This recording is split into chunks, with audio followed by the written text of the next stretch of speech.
ndabasuje cyane nitwa Dizboy w'abanyarwanda.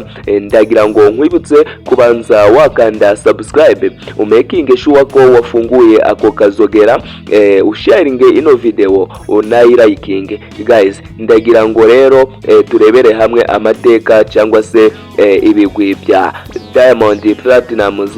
Ni umwana mwiza cyane cyangwa se umuhanzi mwiza cyane wagiye ufasha abababaye cyangwa se abakene. Guys, yafashije Bruce Melody gukorana nawe indirimbo yitwa Pom Pom, aho Bruce Melody na Diamond barimo kuyamamaza, kuyikorera challenge bayamamaza kugira irebwe cyane. Diamond Platinumz azwiho ibintu byinshi bigiye bitandukanye, gufasha abakene, ntabwo ahutaza abantu akorana nabo.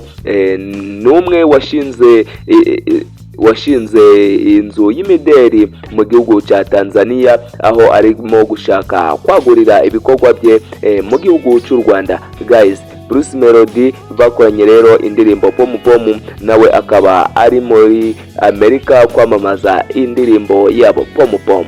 Diamond Platinumz we yahereye mu gihugu cy'Ubufaransa, aho yamenyekanishije indirimbo Pom Pom by Bruce Melody na Diamond Platinumz na Joe Brown.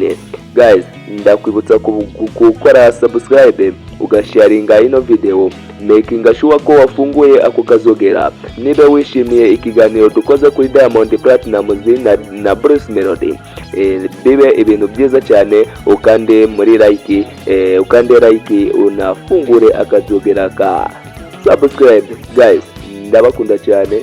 Nitwa Dizboy w'abanyarwanda. Abanzi ku izina rya Dizboy w'abanyarwanda ntabwo bakinshidikanyaho kubera ibiganiro n'ibikorwa ndimo kubagezaho muri iyi minsi. Guys, ndabakunda cyane. Ibihe byiza kuri mwebwe mwese mudukurikiye.